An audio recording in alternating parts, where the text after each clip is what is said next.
नमस्कार. आज 2 ऑगस्ट 2023 वार आहे बुधवार. लोकसत्ता आणि द हिंदू वृत्तपत्र विश्लेषणमध्ये आपलं स्वागत आहे.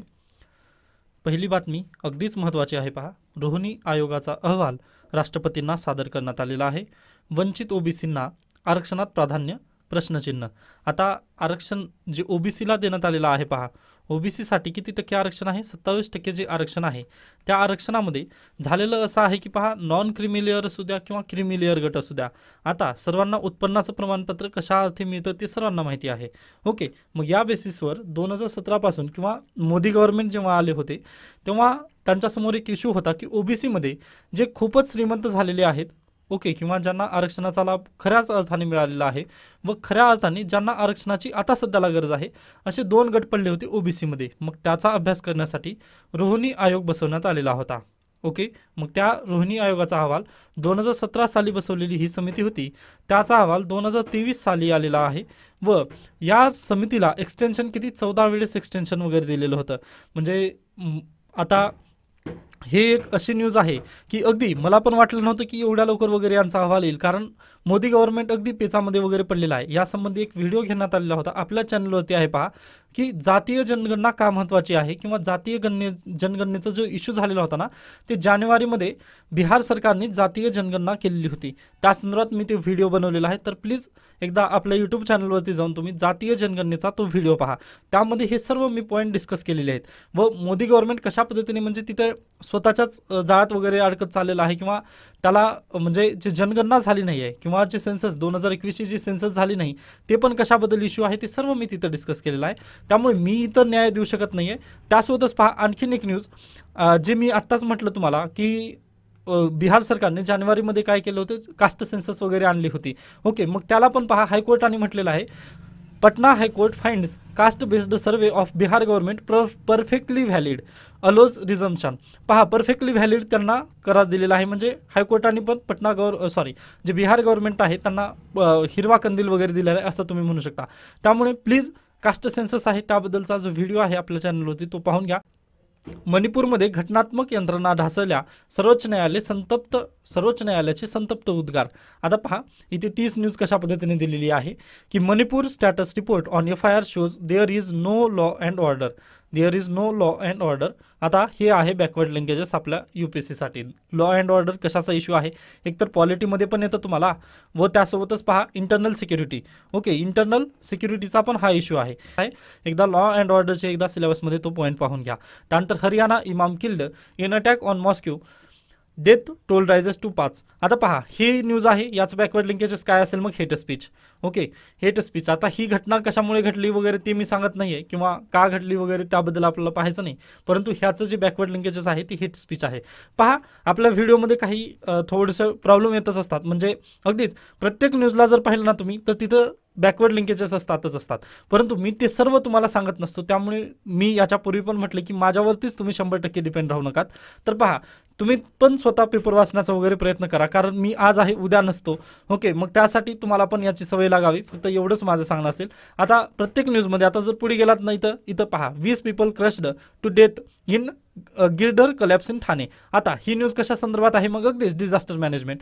ओके, मग आता एखादी पूल वगैरे बांधत असाल ना तर तुम्हाला काय काय काळजी घ्यावी वगैरे ते सर्व डिझास्टर मॅनेजमेंट वगैरे आपल्याला पाहावं लागतं. किंवा आता ही येतीलच बाजूची इमेज पहा, हे पण डिझास्टर मॅनेजमेंटची आहे. फ्लड. ओके, त्यानंतर हे जिओग्राफीचा टॉपिक वगैरे येतं. म्हणजे प्रत्येक गोष्टीला बॅकवर्ड लिंकेज असतात व प्रत्येक गोष्टीमधून UPSC प्रश्न विचारू शकते. परंतु आता त्यामधून आपल्याला ठरवावं लागतं की खरं ही न्यूज गरजेची आहे किंवा नाही. म्हणजे आपल्याला ते समजतं किंवा नाही समजतं अशा पद्धतीने आहे ते. त्यानंतर पुढची अगदी महत्त्वाची न्यूज पहा की दिल्लीतील नियुक्त्यांबाबतचे विधेयक लोकसभेमध्ये सादर करण्यात आलेले आहे. मग पहा सर्वांना माहिती आहे लोकसभेमध्ये बहुमत कोणाचं आहे तर BJPचं आहे. मग लोकसभेमध्ये BJPचं बहुमत असल्यामुळे दिल्लीचं जे बिल आहे ते पास होण्यापासून राहील का किंवा वंचित राहील का? बिलकुल नाही. म्हणजे हे विधेयक काल अगदीच पास झालेलं आहे. मग आता राज्यसभेमध्ये आज जाण्याची शक्यता आहे. मग पहा राज्यसभेमध्ये आता सध्याला तिथे प्रॉब्लेम कसा आहे की राज्यसभेमध्ये BJPला तिथं स्पष्ट बहुमत नाही आहे, परंतु त्यांचे जे अलाईज आहेत 38 पक्ष वगैरे त्यांच्याकडून त्यांना बहुमत मिळेल. व आणखीन एक जर पॉझिटिव्ह गोष्ट जर यांना म्हणायची जर असेल किंवा अगदीच BJPला एक पॉझिटिव्ह जर गोष्ट पाहिली तर सध्याला काय राज्यसभेमध्ये गोंधळ चालू आहे.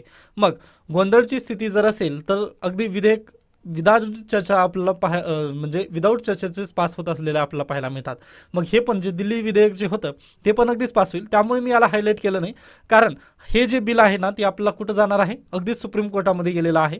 मग सुप्रीम कोर्ट याबद्दल काय निर्णय घेईल ते गरजेचं आहे. त्यामुळे मी या न्यूजला वगैरे हायलाईट केलं नाही. फक्त तुम्हाला माहिती असू द्या की हे बिल जे जे वटहुकूम काढण्यात आलेलं होतं पहा, आर्टिकल 1, 2, 3चा वापर करून वटहुकूम काढलेलं होतं सुप्रीम कोर्टच्या सुप्रीम कोर्टाने जे जजमेंट दिलं होतं त्याला बायपास करण्यासाठी, त्या विरोधाचं हे बिल होतं किंवा त्या विरोधाचं ही वटहुकूम होतं, ते आता कायदा बनण्याच्या कगारवर आहे. ओके, तर आय होप हे तुम्हाला न्यूज समजलेली असेल. थोडंसं बॅकवर्ड लिंकेजेस होतं आपलं ते.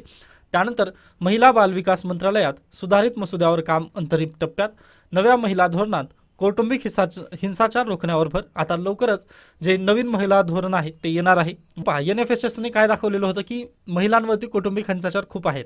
ओके, मग याला चॅलेंज करण्यासाठी किंवा हे जे धोरण आहे याला टॅकल करण्यासाठीच म्हणजे ही जी समस्या आहे या समस्येला टॅकल करण्यासाठी आता नवीन महिला धोरण येत आहे व त्यामध्ये कौटुंबिक हिंसाचार रोखण्यावर भर देण्यात आलेला आहे. त्यानंतर वन विभागाच्या परीक्षेत गैरप्रकार उघड. संभाजीनगरात उत्तरे पुरविताना एकाला अटक. परीक्षेच्या पारदर्शकतेवर पुन्हा प्रश्नचिन्ह. त्यानंतर पुढची बातमी पहा, ठाकरे गटांच्या याचिकांवरील सुनावणी लांबणीवर. कशामुळे सुनावणी लांबणीवर गेलेली आहे पहा, 31 जुलैला सुनावणी होणार होती परंतु ती झाली नाही, कारण सध्याला सुप्रीम कोर्ट हे मणिपूरमध्ये बिझी आहे, म्हणजे मणिपूरबाबत चर्चा करणार आहे. त्यानंतर आर्टिकल 370 बाबत चर्चा करणार आहे. ओके, म्हणजे 2-3 महत्त्वाची इश्यू आता सुप्रीम कोर्टासमोर आहेत. त्यामुळे अद्याप यांची सुनावणीची तारीख वगैरे झाली नाही, परंतु ते पुढेच जातील असं आपलं तिथं सांगता येईल. ओके, त्यानंतर पुढची न्यूज पहा, चंद्रयान 3 पृथ्वीच्या कक्षेबाहेर गेलेला आहे. मग आता चंद्रयान जे चंद्राच्या कक्षेत जाण्यासाठी ऑगस्ट 5चा त्याला कालावधी लागेल. ओके, त्यानंतर बिहारमधील जातीनिहाय सर्वेक्षण वैध, ही आपण पाहिलेली आहे न्यूज. त्यानंतर नेक्स्ट न्यूज पहा, विरोधकांच्या आडमुठेपणावर धनखड यांचे ताशेरे. जनमत तयार करा. आता अगदी धनखड यांनी काय काल म्हटले पहा की लोकांच्या पैशाचा विरोधक अपव्यय करत असून त्यांच्या वर्तनाबद्दल समाजामध्ये जागरूकता निर्माण करण्याची गरज आहे. त्यासाठी सत्ताधारी पक्षांच्या नेत्यांनी देशातील बुद्धिजीवी वर्ग, प्रभावशाली व्यक्तीशी चर्चा करावी व जनमत तयार करावे अशी सूचनाही धनखड यांनी केली आहे. आता हे अगदी गरजेचं आहे पहा. काल पण मी तुम्हाला म्हटलेलं होतं वृत्तपत्र विश्लेषणमध्ये आपण की तुम्हाला खर्च पाहायचा होता. एका MP वर आपला सध्याला खर्च किती होतो व ते खर्च कोणापासून येतो, तर टॅक्स पेअर, आपण जो टॅक्स वगैरे भरतो. पहा, तुम्ही पण मुकरू शकत नाही, तुम्ही पण टॅक्स भरता. GST, एखादा बिस्किट पुडा जर गेला तुम्ही तर GST तुम्ही पण भरता. त्यामुळे तुम्ही टॅक्स भरत नाही असं गाफील वगैरे राहू नका, तर तुमच्या टॅक्सच्या पैशातूनच MP वर वगैरे खर्च केला जातो. मग काल पण तुम्हाला सांगितलेलं होतं की तुम्ही किती खर्च त्यांचा असतो, तर अगदी धनखड यांनी पण तेच म्हटलंय की लोकांच्या पैशाचा इथं विरोधक अपव्यय करत आहेत. आता त्यांनी इथं विरोधकांबाबत म्हटलं त्याबद्दल आता ते हे करायचं नाही. आता सत्ताधारी असो किंवा विरोधक असू द्या, दोघं पण तिथं अपव्ययच करत आहेत. त्यामुळे चला, त्यानंतर पहा, ठाकरेंचा लढा हीच भाजपची अडचण. काल मी हे एडिटोरियल स्किप केलं होतं, तर त्याला पहा, घरगुती मुलाखतीतील रडखाणी या लेखाला प्रत्युत्तर कोणी दिलेलं आहे, तर हे शिवसेनेने लगेच त्याला प्रत्युत्तर दिले. काल BJPने लेख लिहिली होती, आज शिवसेनेचा लेख आहे, स्किप करू शकता. परंतु आता यामधून पण आपल्याला नक्कीच बॅकवर्ड लिंकेजेस मिळतील, परंतु मी याला स्किप करतोय. नाहीतर म्हणजे पहा, आपला ट्विटरवरती वगैरे काय होतं पहा की अगदी म्हणजे अशा पद्धतीने डिझाईन वगैरे करून काय लेख वगैरे ते दिले जातात. त्यामुळे काही विद्यार्थ्यांची मला सजेशन आली होती की सर तुम्ही म्हणजे एखादी लेख असेल तर तुम्ही का म्हणजे त्याला हेडलाईट वगैरे करून देत नाही. तर त्याचं कारण पहा, प्रत्येक न्यूजमध्ये आपल्याला बॅकवर्ड लिंकेजेस सापडेल, परंतु प्रत्येक न्यूजमध्ये आपला ते डिलिव्हर करणं किंवा तुमच्यासोबत तेवढं चर्चा वगैरे घेणं हे मला पण परवडणार नाही आहे. कारण पहा, टाईम पण नसतो आपल्याजवळ व तेवढा डाटा पण तुमच्याजवळ पाहिजे किंवा डाटाचा पण तेवढा चांगल्या पद्धतीने उपयोग केला तरी ते बेटर होईल असं मला वाटतं. त्यानंतर लोकसत्ता संपादकीय, रेल्वेतले रस्त्यावर काल जी घटना झाली रेल्वेमध्ये त्या संदर्भात दिलेला आहे, पण मी याला स्किप करतोय. आता अगदी इथं पण बॅकवर्ड लिंकेजेस आहेत, धर्म, जात, वर्ण वगैरे, परंतु याला तुम्ही सिलेबसमध्ये प्लीज कव्हर करून घ्या. ओके, त्यामुळे मी याला एंटरटेन करत नाही आहे. जरी शक्य झालं तर तुम्ही वाचून घेऊ शकता, निबंधाला वगैरे कुठं पॉईंट वगैरे येतील, परंतु वेळेचा सदुपयोग या नात्याने मी त्याला घेत नाही आहे. त्यानंतर माथाडी कायद्यातील सुधारणांचा फायदा कोणाला. आता हा अगदी गरजेचं विश्लेषण आहे पहा. तर 54 वर्षापूर्वी जो कायदा करण्यात आलेला होता माथाडी कामगार कायदा, तर त्या संदर्भात हा लेख आहे. आता सरकार हे अमेंड करणार आहे. माथाडी म्हणजे काय, तर पहा, माथ्यावरून ओझे वाहणारा तो माथाडी. ओझी उचलणे, चढणे, उतरणे, रचून ठेवणे अशी मेहनतीची कामे करणाऱ्यांना माथाडी कामगार म्हटले जाते. ओके, म्हणजे पहा आता माथाडी कामगार आपल्याला जागोजागी कुठे पण दिसतीलच. म्हणजे आडतीवर वगैरे जर तुम्ही जेव्हा गेला तर तिथे पोत्या वगैरे उचलण्याचं काम, त्यानंतर एखादी कन्स्ट्रक्शन साईट असेल तिथे पण जे काम करतात त्यांना माथाडी कामगार असे म्हणतात. ओके, मग आज सध्याला पहा 97,776 माथाडी कामगार कार्यरत आहेत. त्यांच्या कल्याण आणि संरक्षणासाठी माथाडी कायद्यानुसार कोकण, पुणे, औरंगाबाद, नागपूर आणि अमरावती अशा 6 महसुली विभागांत 36 माथाडी मंडळांची स्थापना करण्यात आली असून त्यातील 11 माथाडी मंडळे मुंबई विभाग म्हणजे मुंबई महानगर प्रदेशात आहेत. एकट्या मुंबईमध्ये 11 आहेत. त्यानंतर माथाडी कायद्याचा उगम कसा झाला मग तर पहा, असंघटित कामगारांची मालकांकडून पिळवणूक होत असे, त्यांना योग्य वेतन आणि अटीनुसार कामाच्या अन्य सुविधा मिळत नव्हत्या, मालकांकडून अपमानास्पद वागणूक मिळत होती. त्यामुळे कामगारांमधील वाढत्या असंतोषातून आंदोलन उभे राहिले.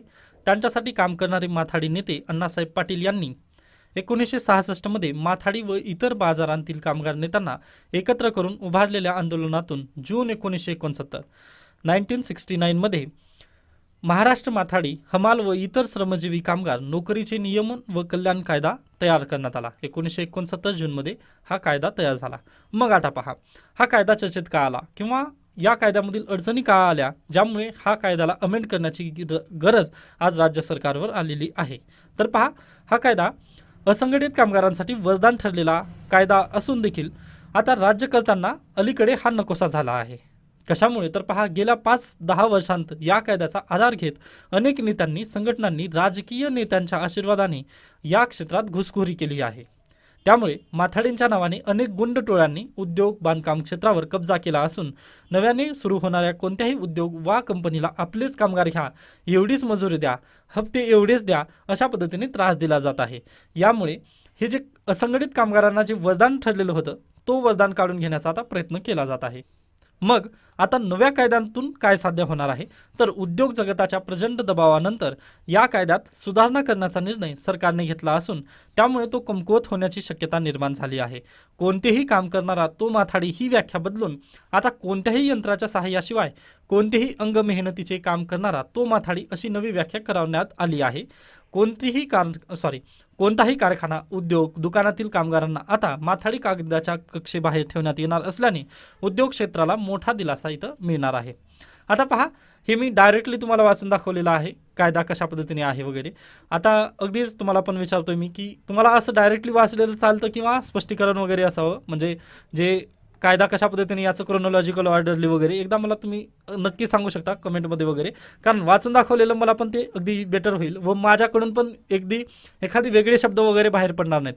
कारण पहा, होतं कसं, मी जेव्हा स्पष्टीकरण वगैरे देण्याचा प्रयत्न करतो ना त्यावेळेस माझं जेवढं नॉलेज आहे तेवढं देण्याचा प्रयत्न करतो, मग त्यामधून अगदीच वेगळे पण शब्द वगैरे बाहेर पडतात व जर वाचूनच दाखवायचं म्हटलं ना थोडंसं तिथल्या तिथं डायरेक्टली समोर असतं ते वाचून मला पण सोपं होईल.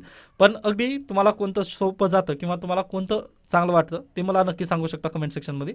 ते अगदी मला आत्ता हे वाचून दाखवल्यानंतर मला लक्षात आलं, त्यामुळे तुम्हाला विचारतोय. जर शक्य झालं तर तुम्ही नक्की मला कमेंट सेक्शनमध्ये सांगू शकता. ओके, त्यानंतर पुढे चला, सत्ताकारण हे आपल्यासाठी काही गरजेचं नसतं त्यामुळे स्किप करा. ओके, त्यानंतर आजचं द हिंदू हे आपण न्यूज पाहिलेले आहेत, त्यानंतर ही पण पाहिली न्यूज. ओके, त्यानंतर राज्याच्या बातम्या आहेत त्या स्किप करू शकता तुम्ही. ओके, त्यानंतर आजच्या डायरेक्टली एडिटोरियलला आपण पाहणार आहोत. त्यानंतर आजचे एडिटोरियल पहा, the dangers in the digital personal data protection bill. आता डाटा प्रोटेक्शन बिल लवकरच लोकसभेमध्ये इंट्रोड्यूस होणार आहे. मग डाटा प्रोटेक्शन बिल म्हणजे काय किंवा याची काय गरज होती हे याच्या पूर्वीच्या व्हिडिओमध्ये मी भरपूर वेळा बोललेला आहे किंवा जेव्हा आपण न्यूज ॲनालिसिस घेतलेला आहे ना त्यावेळेस भरपूर वेळा डाटा प्रोटेक्शन बिल भारतामध्ये असण्याची गरज आहे हे मी भरपूर वेळा बोललेलं आहे. त्यामुळे आज आपण डाटा प्रोटेक्शन बिल याची गरज का असावी याबद्दल आपण चर्चा करणार नाही. तर यामधील जे तरतुदी आहेत ना, हे बिल लोकसभेमध्ये इंट्रोड्यूस झाल्यानंतर किंवा हा बिल कायदा झाल्यानंतर यामध्ये जे तरतुदी आहेत ते कशा पद्धतीने भाग ठरणार आहेत किंवा याला सुप्रीम कोर्टामध्ये कसं चॅलेंज वगैरे होऊ शकेल हे आज थोडंसं पाहणार आहोत. मग पहा, do not repeat the errors इथून आपण चालू करूयात, कारण पहिल्यांदाच माहिती आहे सर्वांना की डाटा प्रोटेक्शन बिलची हिस्ट्री वगैरे काय राहिलेली आहे. ओके, मग आता पहा, डाटा प्रोटेक्शन बिल जे आहे ना यामध्ये एक तरतूद देण्यात आलेली आहे ज्यानुसार RTI ॲक्टमध्ये पण बदल केला जाणार आहे. ओके, RTI ॲक्टची जी 2005 मध्ये जो RTI ॲक्ट आला ना याच्या पुढे कोण येणार आहे तर डाटा प्रोटेक्शन बिल येणार आहे. ओके, किंवा डाटा प्रोटेक्शन ॲक्ट होईल. ओके, म्हणजे पहा आता एखादी वस्तू अशा पद्धतीने थोडंसं थांबा, म्हणजे सूर्यग्रहण वगैरे ग्रहणची पद्धत ज्या पद्धतीने असते ना अगदी तशा पद्धतीने आता हे RTI ॲक्ट आहे. ओके, हा RTI ॲक्ट आहे तुमचा. मग याच्या पुढे कोण येऊन बसणार आहे तर डाटा प्रोटेक्शन बिल येणार आहे. म्हणजे फक्त एका तरतुदीमुळे तो येणार आहे. बाकी सर्वांसाठी डाटा प्रोटेक्शन बिल हा वेगळंच असेल व RTI ॲक्ट वेगळं असेल. फक्त एका तरतुदीमध्ये हे असा बदल म्हणजे दोघं एकूण एका समोर येणार आहेत. मग ती तरतूद फक्त आपण थोडंसं चर्चेला घेणार आहोत. ओके, तर पहा ती तरतूद आहे 8(1)J. Okay, RTI ॲक्टमधील RTI act 2005 मधील जे 8(1)J आहे यानुसार काय म्हटलेलं आहे पहा की personal information is exempt from disclosure if it is a no relationship to any public activity. आता पहा सर्वांना माहिती असेल की RTI ॲक्ट हे त्याचं उद्देश काय होतं. अगदीच माहितीचा अधिकार जो आहे तो कशामुळे आलेला होता त्याचा उद्देश तुम्हाला सर्वांना माहिती आहे बरोबर. मग पहा या माहितीच्या अधिकार कायद्यामध्ये 8(1)J जो कलम आहे या कलमानुसार काय सांगण्यात आलेलं होतं की पहा एखादी पर्सनल इन्फॉर्मेशन ज्याचं पब्लिक ॲक्टिव्हिटीशी काही संबंधित नाही तर ती इन्फॉर्मेशन डिस्क्लोज करता येणार नाही असं माहितीच्या अधिकारात सांगितलेलं होतं. ओके, मग पहा आता हे जी माहितीचं याचं उदाहरण आहे का काही एखादी तुमच्याजवळ तर अगदीच आता पहा सर्वांना माहिती आहे. एक मिनिट आपण दुसऱ्या पेजवरतीच घेऊयात थोडंसं चर्चा. तर आता MPSCची लिस्ट लागलेली आहे. ओके, MPSCची एखादी मेरिट लिस्ट लागली व एखादी 1 नंबरचा जर विद्यार्थी असेल आता अगदी मी स्वतःला समजेन की निलेवाड पवन. ओके, व माझं नाव त्या यादीमध्ये वगैरे आलेलं आहे बरोबर. मग माझं नाव त्या यादीमध्ये जर असेल तर अगदीच माझे काही एखादी जर दुश्मन वगैरे असतील मग पहा RTI त्यांनी काय करतील RTI ॲक्ट टाकतील MPSCला विचारतील की पवन निलेवाड या विद्यार्थ्याची मला संपूर्ण माहिती हवी आहे. ओके, मग MPSC अगदी ती माहिती त्यांना देऊ शकते की RTI ॲक्टनुसार तर तसं देण्याचं आहे. परंतु 8(1)J MPSCला म्हणतं की तसं द्यायचं नाही. का द्यायचं नाही तर पवन निलेवाड या विद्यार्थ्याची माहिती पब्लिक इन्फॉर्मेशनसाठी गरजेची आहे का पब्लिकसाठी काही गरजेचं आहे का ती माहिती तर बिलकुल नाही. त्यामुळे इथं माझे एखाद्या विद्यार्थ्याची माहिती वगैरे काढता येणार नाही. कारण पहा जर मी एखाद्या कोट्यामधून वगैरे जर लागलेलं असेल व तिथे जर माझे सर्टिफिकेट वगैरे जर नकली असेल व एखाद्या विद्यार्थ्याला जर ती माहिती पाहिजे असेल तर ते MPSC देऊ शकत नाही. हां, MPSCच तशा पद्धतीने स्वतः रिचेकिंग वगैरे करेल परंतु माझी माहिती दुसऱ्या विद्यार्थ्याला वगैरे ते देणार नाही. व आता निलेवाड पवनची जर माहिती पब्लिक डोमेनसाठी जर अगदी कामाची असेल आता अगदी सुप्रीम कोर्टामध्ये एखादी केस चालू आहे. ओके, व सुप्रीम कोर्टामध्ये केस चालू आहे व पवन निलेवाडवर एखादी म्हणजे मागे FIR वगैरे आहेत किंवा नाहीत हा जर प्रश्न तिथं निर्माण झाला तर त्यावेळेस RTI थ्रू इथं माहिती द्यावी लागेल सुप्रीम कोर्टाला. ओके, म्हणजे इथं थोडंसं तुम्ही चॅलेंजेस समजून घ्या. ओके, जर फक्त त्या एका विद्यार्थ्यासाठी जर ती माहिती पाहिजे असेल ना ओके, म्हणजे माझी माहिती एखाद्या विद्यार्थ्यासाठी जर पाहिजे असेल तर तिथं RTI द्वारा मिळणार नाही तुम्हाला. परंतु जर ती सुप्रीम कोर्टाला किंवा पब्लिक डोमेनसाठी जर माहिती पाहिजे असेल तर अगदी ती माहिती तुम्ही काढू शकता RTI मधून. ओके, मग पहा हे असं RTI मध्ये दिलेलं होतं. परंतु आता इथं प्रॉब्लेम काय झाला डाटा प्रोटेक्शन बिल आल्यानंतर डाटा प्रोटेक्शन बिल काय म्हणतं हे जे RTIनी पब्लिक डोमेनसाठी जे लागू केलं होतं म्हणजे जर सुप्रीम कोर्ट विचारलं ना की तुम्हाला माहिती पाहिजे म्हणजे सुप्रीम कोर्ट जर विचारलं ना की निलेवाड पवनची माहिती पाहिजेच पाहिजे त्यावेळेस काय होतं प्रॉब्लेम तर याची माहिती वगैरे द्यावी लागते बरोबर. मग आता डाटा प्रोटेक्शन बिल काय म्हणतं की हे पर्सनल इन्फॉर्मेशन आहे. निलेवाड पवनची इन्फॉर्मेशन म्हणजे हे पर्सनल इन्फॉर्मेशन आहे व याला आम्ही पब्लिक डिस्क्लोजरमध्ये आणूच देणार नाही. यासाठी नवीन त्यांनी काय केलं हे जे RTI जो कायदा होता हे पब्लिक डोमेनसाठी तर देऊ शकत होते. आता डाटा प्रोटेक्शन बिलमध्ये तसं त्यांनी दिलंच नाही. मग आता पहा याचं अगदी आता याला थोडंसं पॉलिटिकल मी नेण्याचा प्रयत्न करेन. मी आता स्वतः तिथं माझं विचार केलेलं होतं परंतु आता इथं नरेंद्र मोदी यांचा तुम्ही इश्यू घेऊ शकता. ओके, नरेंद्र मोदी यांच्या डिग्रीचा इश्यू झालेला होता. आय थिंक तुम्हाला सर्वांना आठवतं. आता मी तर जास्त बोलण्याची गरज नाही कारण मी तर माझं स्वतःचं उदाहरण त्यामुळेच घेतलेलं होतं. मग आता तुमचे जर व्हिजन तशा पद्धतीने क्लिअर असतील किंवा तुम्ही जर पॉलिटिकल ऑब्झर्वर असाल तर याचे जे बॅकवर्ड लिंकेजेस वगैरे होते ते सर्व तुम्हाला क्लिअर झाले असतील. तशा पद्धतीने इथं काय झालेलं आहे हे नवीन डाटा प्रोटेक्शन बिल आलेलं आहे. आता याचे चॅलेंजेस आता हे फक्त पंतप्रधानांसाठी वगैरे आपण घेऊ नको म्हणजे घ्यायचं नाही परंतु याचा अगदी आपल्याला पण फायदा होणार आहे. जर खऱ्या अर्थाने जर सरकार जर कोणालाच जर माहिती देणार नसेल आपली म्हणजे माहिती कोणासोबतच शेअर जर करत नसेल तर ते अगदी आपल्यासाठी पण चांगलंच आहे ना. मग आता इथं नेमकं चॅलेंज काय आलं ते पहा.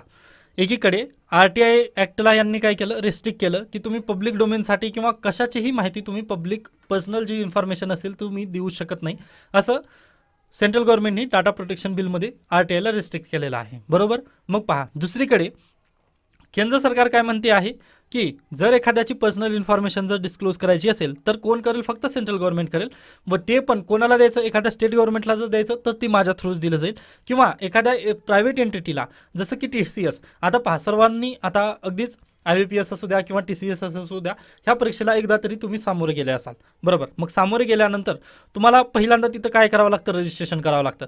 रजिस्ट्रेशन केल्यानंतर तिथं तुमचं थंब घेतात, त्यानंतर थंब झाल्यानंतर तुमचं आयरिस घेतात. मग हे काय आहे, तुमच्या डाटाचं हनन आहे, खरं पाहिलं तर ते डाटाचं हनन आहे.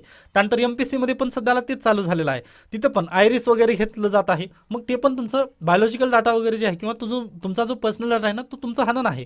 मग पहा, आता हे जो सर्व डाटा कलेक्ट यांनी केलेला आहे ना, आता हे कलेक्शन डाटा वगैरे कुठे ठेवायचं, हा पण एक त्यांच्यासमोर समस्या आहे. मग यासाठी हे डाटा प्रोटेक्शन करणं गरजेचं आहे.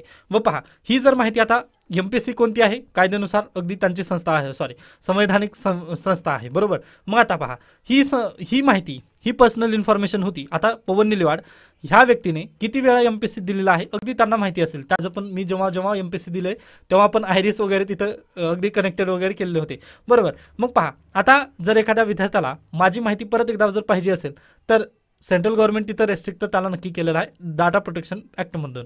परंतु जर सेंट्रल गव्हर्नमेंटला जर वाटलं की एखाद्या व्यक्ती आहे किंवा एखादी प्रायव्हेट कंपनी आहे किंवा एखादी स्टेट गव्हर्नमेंट आहे, त्या स्टेट गव्हर्नमेंटला पवन निलेवाड हा किती वेळेस परीक्षा द्यायला आला आहे हे जर पाहिजे असेल ना, तर सेंट्रल गव्हर्नमेंट नक्की देऊ शकते. म्हणजे पहा, सेंट्रल गव्हर्नमेंट स्वतःच्या हव्यासापोटी काही पण करू शकते, परंतु स्टेट गव्हर्नमेंट असू द्या किंवा RTI ॲक्ट असू द्या, त्या सर्वांना तिथं काय रिस्ट्रिक्ट केलेला आहे. हा इथं नेमका मुख्य प्रॉब्लेम इथं तयार झालेला आहे.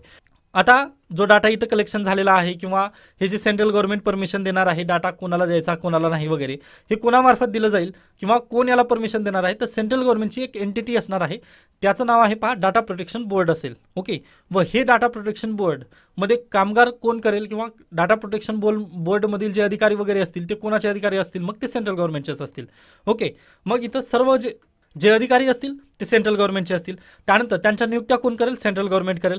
म्हणजे सेंट्रल गव्हर्नमेंटची इथं काय बेसिकली पपेटच बसणार आहेत, बरोबर. मग सेंट्रल गव्हर्नमेंटचे पपेट बसल्यानंतर इथं अगदी ही जी संस्था आहे डाटा प्रोटेक्शन बोर्ड जे आहे ते अगदी निरंकुशरित्या किंवा स्वतंत्ररित्या कार्य करू शकणार आहे का, बिलकुल नाही. मग आता याच बेसिसवर सुप्रीम कोर्टामध्ये हे चॅलेंज होऊ शकतं की सेंट्रल गव्हर्नमेंटलाच एवढी जास्त पॉवर कशामुळे देण्यात आलेले आहेत. कारण पहा, एखाद्याची personal information right to information ॲक्टनुसार तर मिळत होती, फक्त पब्लिक डोमेनसाठी किंवा पब्लिक ॲक्टिव्हिटीसाठी जर ती गरजेची असेल तर, अन्यथा पर्सनल इन्फॉर्मेशन कोणाच्याही गरजेसाठी वगैरे ती मिळायची नाही RTI ॲक्टनुसार.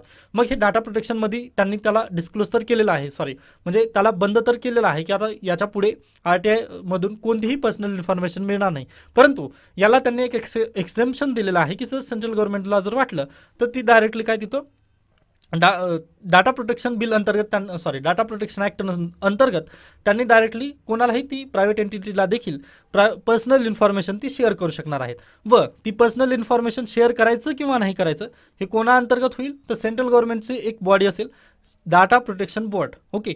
ते बॉडी काय करेल, तिथं वॉच वगैरे ठेवून बसणार आहे. मग हा इथं नेमका इश्यू आहे की सेंट्रल गव्हर्नमेंट इथं स्वतःला म्हणजे जास्त तत्पर का म्हणत आहे किंवा स्वतःच्या हातात एवढी स्वातंत्र्यरित्या वगैरे का घेण्याचा प्रयत्न करत आहे, हा इथं नेमका प्रश्न आहे. व हेच सुप्रीम कोर्टामध्ये नक्की चॅलेंज होऊ शकेल. व त्यानंतर पहा, आता जरी पार्लमेंटकडून तर आपण तशा पद्धतीने अपेक्षा वगैरे करू शकणार नाही आपण, कारण पहा प्रॉब्लेम काय आहे, पार्लमेंटमध्ये जे बिल आलं ना ते डायरेक्टली आवाजी मतदानाद्वारे वगैरे तिथं पास होत आहेत बिल. ओके. मग आवाजी मतदानाद्वारे जर बिल पास होत असतील, मग याबद्दल चर्चा वगैरे तिथं केली जाणार आहे का किंवा नवीन सोल्युशन इथं येणार आहे का, तर बिलकुल येणार नाही. हे इथं एक मुख्य चॅलेंज आपल्याला दिसतं. यामुळे आता डायरेक्टली हे जे दरवाजे आहेत ते सुप्रीम कोर्टामध्येच उघडतील असं आपलं इथं बेसिकली लेखिकांनी वगैरे म्हटलेलं आहे.